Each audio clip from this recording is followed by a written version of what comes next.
when Kasey came in, she wanted to write a really awesome book, and she figured out along the way that actually uh, authorship is her calling. And nothing makes me happier when that happens in workshop. But I have to tell you that Tatiana's book right here, this is just number one. And Mike's book, Super Parent, is just number one.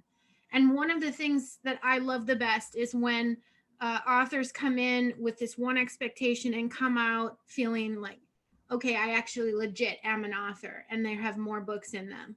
So all three of the people today have committed to authorship. And Kasey has a very unique voice. I specifically requested this. I've been teasing this story in workshop, and I'm thrilled that we get to hear the story about the triplets today. Kasey, can you tell everybody the title of your book? Yes. So I was actually going to say I quit. Since you put me behind the Jersey Shore teddy bear, like that's the worst thing in the world you could have done. Mike is my favorite. You all know that. I've told Trevor, who's down there with my two kids, that I have a man crush, and his name is Mike, and he is the Jersey Shore teddy bear, and I just love him so much. So he already had me crying. My book is called Fix This Next for Healthcare Providers. And it'll be out in July of, hey, Michelle, it'll be out in July of this year.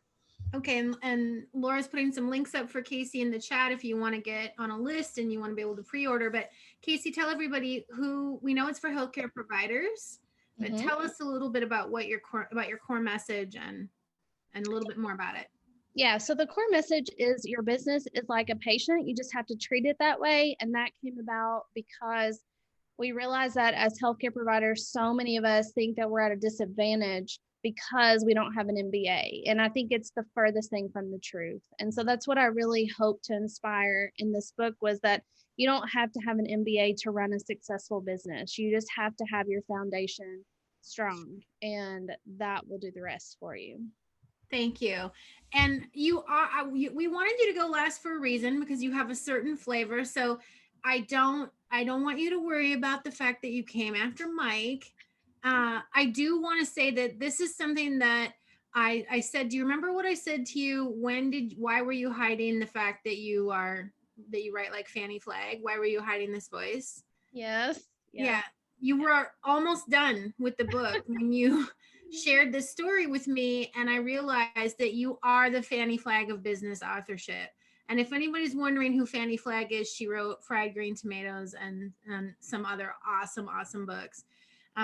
It's really amazing when someone has a unique voice, and you certainly do. So tell us what you're reading today. You're reading your close, right? Yeah, this is the close. And I just want to say, if it wouldn't have been for that editing retreat for you and Laura, I don't remember who said it. It doesn't matter, because it all just worked together perfectly. But you said that, and I, I knew that I had found my voice, but I didn't know how to describe it. And that was 100% it right there. And so this is the close of the book. And I got to the very end, and I had heard AJ talk about the call to greatness throughout 14 weeks of workshop. And I was just like, oh shit, what am I going to do? And I remember laying on my couch downstairs in my office, and I was listening to some music, and I was like, I'm just going to write, and I'm just going to see what happens. And so this is what happened. Do you want me to go? Okay. I'm losing my voice, so hopefully I'll be okay. This is the close, and it's called You Can and You Will. Lily, Willie, and Zillie were their names. A set of triplets born back in the spring of 1921 in a little shack off the main road in Font Hill, Kentucky. Nestled in a cove on the Cumberland River, nearly hidden by the big leaf magnolia that happened to be in bloom already, the house sat proudly. Some may have seen it as mere planks of lumber nailed up by hand to support a small but mighty frame. But Lily, Willie, and Zillie didn't care. The strength of their family's foundation wasn't tied to how many bedrooms their home place had or whether or not it had an indoor toilet. which it didn't. It was about the earth that peeked through the cracks in the floorboards, or the smell coming up from the dirt after a hard rain. It was tied to what the family stood for and how they instilled purpose in the bones of each and every one of their 12 children. Lily was the strong one. Her frame, too, was small, but she was ever so mighty. Her skin was tan from the Kentucky sun, and her dirty blonde curls hung above her often furrowed brow. She was resourceful and always made the most of what she had, which wasn't much. Her no nonsense personality and dry sense of humor helped her survive. She was logical enough to know that she could never do everything to keep her family from being poor, but what she could do was important to her. It made her who she was. It's what drove her to push through the pain when her hands went from blistered to bleeding and then to calloused from working the wheelbarrow sun up to sundown. Her days working on the farm were long and grueling, but she never complained. She focused on that which was in her control, that which would help tend to the biggest need they faced as a family. She knew there was work to be done, and the tobacco wasn't going to strip itself.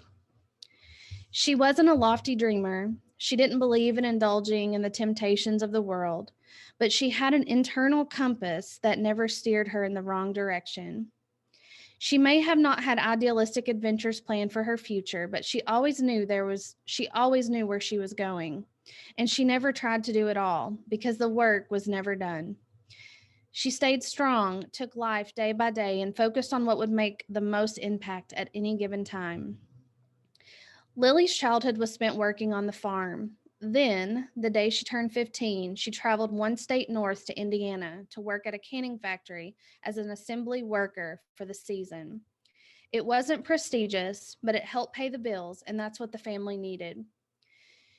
She was used to this kind of work back home, canning cucumbers, tomatoes, and green beans, doing all the things that most people don't do anymore. It was her first real job and the start of her independence. Like many 15-year-old coworkers, Lily tried to embrace her life away from home and kept her eye on earning money to send back for the youngins. She didn't think about what she would do when she returned home or where she would live if she married that boy Daddy wanted her to. She knew that right then her family needed money, and she could help provide it.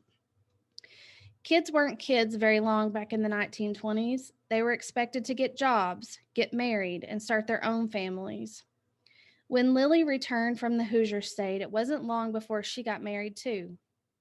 The years passed quickly, and before she knew it, she was 28 years old, giving birth to her second daughter in the back of her grandfather's Ford Model A. She was the first to wake every morning in order to get the house warm before the children started to stir. It took 2 fires to shake the chill off in one of their pot-bellied stoves. She'd entice them out of bed at sunrise with the smell of her famous country biscuits, always made entirely by hand with freshly churned butter. Sometimes, if the kids were good, she'd make chocolate gravy for them to dip their biscuits in. At this point in her life, Lily wasn't focused on saving up for a bigger house or sending her children out for higher education. It was all she could do to keep food on the table, fire in the stove, and the tobacco tended. Lily and her husband Pat were what most would call old-fashioned. They were the doers of deeds that needed done. Nothing fancy or unnecessary ever entered their lives. He didn't like her to go out much because she was a housewife and belonged at home. Since she rarely left the home place, there was no good reason for her to have more than 2 dresses. She listened to her husband because that's what wives were expected to do. She cared for the house, tended the garden, taught her children right from wrong, and became the noble pillar of the family. One day, Lily got a ride to town. She stopped in at Gadberry's grocery in Eli to grab some necessities, as she did ever so often. She kept her head down and stayed to herself while carefully marking the items off her list. She didn't want to draw any attention her way because that's not the kind of person she was. While there, she caught a wild hare and decided to pick up a couple of bags of flour instead of just one. As she approached the register, she told the man behind it, Floyd Gadberry, to charge it to her account. That's what she did every time she shopped at the store, because she wouldn't have the money to pay until her tobacco check came in.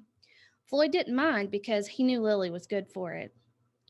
During the Great Depression, flour sacks were made of cotton, and sometimes the material was quite lovely. Lillie was used to being resourceful and had often used these sacks to sew her children's clothes ever since they were babies. When Pat died in 1973, Lillie was 52 years old. She had only ever known one life, and that was the one with him in it. Pat was a good man, but a controlling one. She had never been allowed to go to church because he wasn't a believer. She had never driven a car because she never needed to. And remember, he only ever saw the need for her to have two dresses. With Pat gone, Lillie had no choice but to set aside her fears of the unknown and get out into the world. With no one to depend on but herself, she needed to decide how she was going to spend her time. I can't imagine what Lillie felt at this point. Did she feel lost? We're not sure. But one thing is certain, it didn't take long for the fabric from the flour sacks to become the basis for Lily's new direction in life. Her third, fourth, and before anyone knew it, closet full of dresses. These dresses were the first of Lily's possessions that weren't justified by need. They were her way of finding herself in a world that felt like it never even belonged to her. It was her way of saying, look at me, I can take care of myself, by myself. Lily had no control over it, but she was born with a disadvantage. She was poor, she wasn't formally educated, and she was often looked over. She married into a world of rules, restrictions, and rigidity. She went from one unfortunate situation to another, but one thing of hers never wavered. She always relied on her compass to point her in the direction she needed to go, keeping in mind what mattered most. She always used what she had to get what she didn't. She always had a plan. This allowed her to live her life the way she wanted, with her head held high in a cotton dress made from her own two hands, and her feet always pointed toward her true north. She wasn't an entrepreneur in the way we think of one. She was a homemaker who figured out how to monetize her talent of sewing. Lily, you know the Russell County Fair is coming up. Are you thinking about entering a quilt for the auction? The local pastor would ask as he called to check in. I reckon I could. The good Lord willing, she'd say back, just as serious as all get out. It just so happened that that year, her quilt got so much attention, she was featured in a favorite Kentucky magazine, Taste of Home. She would never have considered herself a local celebrity, but her talent for quilting won her many a blue ribbon at the Russell County Fair. She was an artist. Her attention to detail was out of this world. Perfect and consistent stitching made it hard to tell that her quilts weren't made with a sewing machine, and she took pride in that. Before she knew it, she had orders coming in, enough to fill up an entire year with work. She truly was a gem, a gift with an unrelenting talent that she never knew she had. Fortunately for others, Fortunately for her, others did, and she was paid well for her gifts. At this point in her life, she had one concern, and that was making enough money to care for herself, her adult children, and her new home with an indoor toilet. She figured out how to provide for 6 children and 10 grandchildren just as well as anybody, even if that somebody had much more money. Even into their adulthood, her children could rely on their mom to help if they found themselves in a bind. She provided the sense of stability for the family, and she was the one you always knew would buy you a pack of socks or underwear for Christmas, even when she was barely able to buy them for herself, and even when you were 25 years old. My Grandma Lily was a special lady. She was quiet, with an unassuming but powerful presence. When she spoke, people listened. She found comfort in having a plan, much like I do, and much like my poppy did. She was not one to worry or waste energy on the what ifs, and neither am I, unless I'm on an airplane. She put every ounce of effort into what she believed would work and let her faith take care of the rest. I felt a special kind of connection with her, but I could never put my finger on what it was. When the baby who was born in the back of the Ford eventually shared these stories of my Grandma Lily with me, I started to understand the connection. Mom said it was because Granny was always intentional, so her life was always full of purpose and meaning. Perhaps it was that she was an artist in her own right, and I could relate to that. I guess it could have been that she told people exactly what she thought with no apologies, and that helped me understand her more. She was the most authentic human being, and that left an imprint on my heart.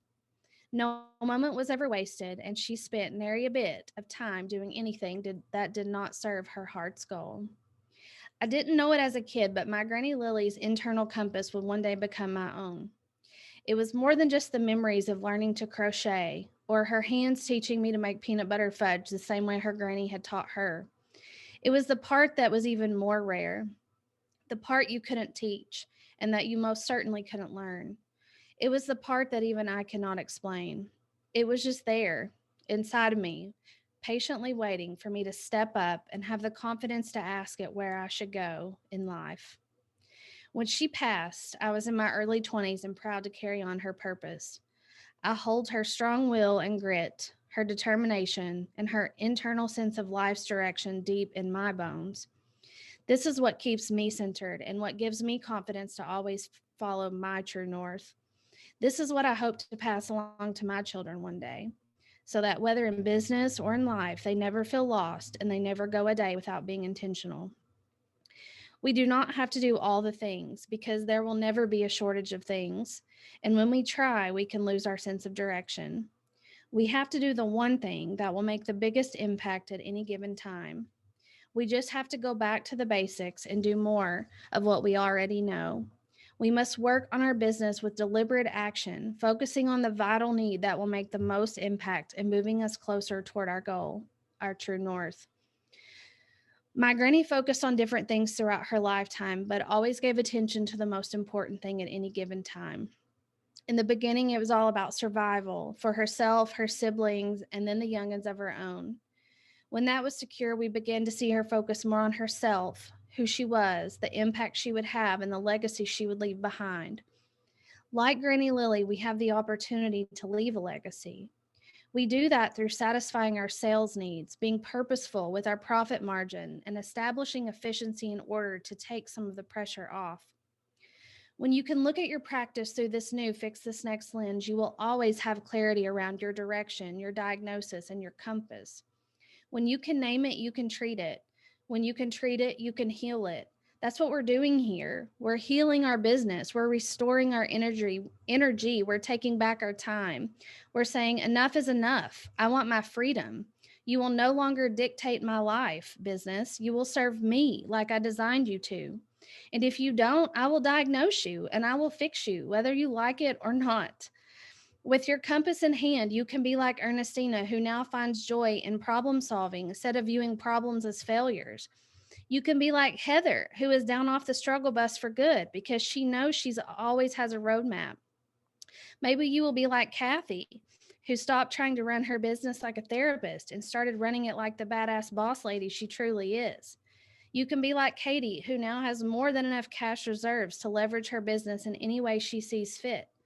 You can be like the hundreds of people who send me emails, DMs, and comments on social media about the transformation they have seen from using this system.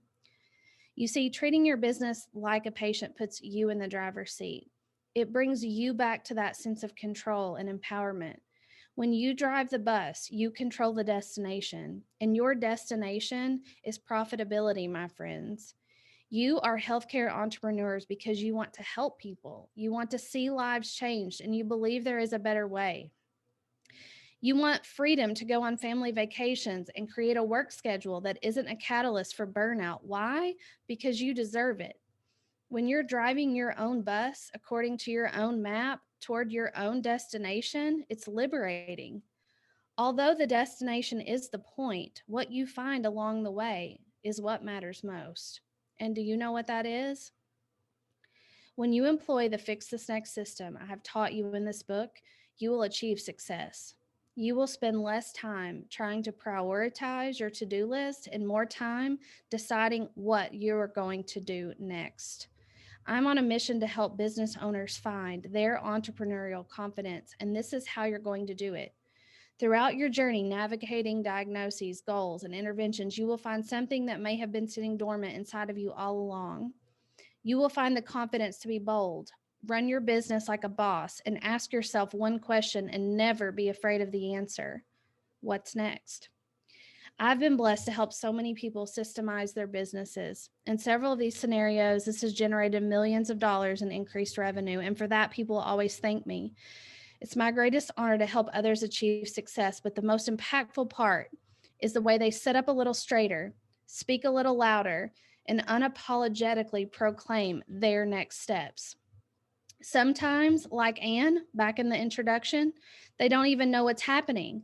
They just see 10 times more money coming in and overlook the fact that they're now telling people no, asking important questions, and taking back control of their business and really their life. They have found their confidence, and now it's time for you to find yours. Now you never have to miss another family dinner, be late for the 5 o'clock soccer game, or decide between laundry or payroll. You can live life on your own terms because you have confidence in your ability to run your business. You no longer lose sleep over 3 providers quitting back to back because you have a way to treat that problem. You no longer consider sinking thousands into an ad campaign because you've had a similar diagnosis once before and the treatment interventions work beautifully. It's about more than just treating your business like a patient. It's about knowing that it's all going to be okay. At the end of a long, hard day, I just want you to remember one thing. Because of your background and training as a healthcare professional, you are perfectly suited to run this business. After all, it is like a patient, and you just have to treat it that way. When all else fails, go back to what you know, and you know how to treat people. You know how to instill hope. You know how to give patients actionable steps in order for them to achieve wellness. You know how to structure a treatment plan, and you know how to troubleshoot when things aren't going the way you'd hoped. You know how to do this. I want you to go out there and find your inner Lily, using those cotton flower sacks to patch together the entrepreneurial confidence that is waiting for you to wear so proudly. That little house in Font Hill, Kentucky no longer stands, but what it stood for does. Although we focused on sales, profit, and order in this book, impact and legacy have been here all along. That little house, wedged behind the big leaf magnolia, represents the legacy we all hope to leave behind. Not because of the lumber or because it had any monetary value, but because it was the foundation from which my family grew. Although I never got to see it, I can feel a connection to what it did. It raised my Granny Lillie up strong. It provided the opportunity for that baby to be born in the back of the Ford, who then went on to become my mom. If it weren't for that house and those circumstances, I wouldn't be here telling you this story right now. I wouldn't have the opportunity to impact your life through my experience or leave the legacy I want to leave. Like that magnolia, my roots are strong. I find strength in my family's history, their stories, and knowing what they had to overcome. It will take more than some business problems to bring me down, and the same goes for you. If they did it, then so can we. We tell our patients this all the time. We remind them of it at every session. We plaster it on our walls as a reminder. We can do this. You can do this.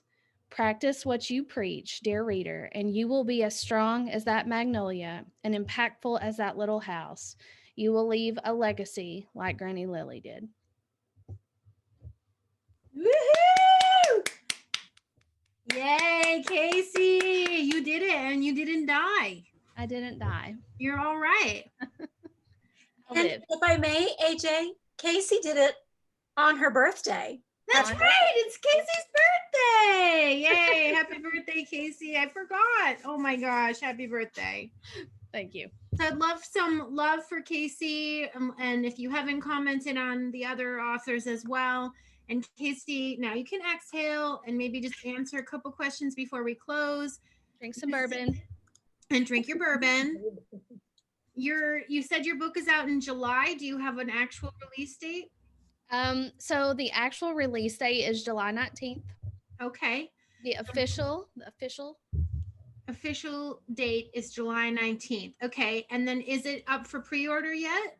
Yep, sure is. Right there on that awesome website. Yep. So if anybody wants to grab a copy of Kasey's book, I want to just ask you, when you started in this process of writing the book, very different from how you feel now, which I suggested at the beginning before you started, but can you speak a little bit about how you feel about your book now versus how you felt before you started the process. Yeah, I mean, gosh, it's hard to explain. This is really hard to explain, but I think it's just whenever I started, I was writing the book to teach a message that I really did believe in. And then when I finish the book and I get back into the editing process and I really start to look at and read it myself, uh, like now it's just me. Like it's my book, you know, like it's my book now. Yeah, that's amazing. And what do you have to say about the power of story? I've asked that question of everybody here tonight. So what's your understanding about the power of story? Honest to God, it turned me in from a cactus to a big crybaby. It does something to you. It really does. Whether you're reading the story or you're writing the story, it changes. I don't know that it changes you, but it brings out the you that you maybe had been stuffing down all along. Oh, I love that. I love it's really just your fault, AJ and Laura. I mean, it's well, I'm just so impressed with you, and I'm so impressed with Mike and with Tatiana. And I want to just also give a shout out to Laura for helping host this and hold space for all of the authors. I also want to encourage you, though, Kasey, that I think let's just get a show of hands who might want a whole lot of stories about Grandma Lillie and the triplets. I mean, I was totally, we need more of those. So I'm glad to know you'll be writing more books with your Kentucky flair, which is, we need that. We need to shake things up in business authorship for sure.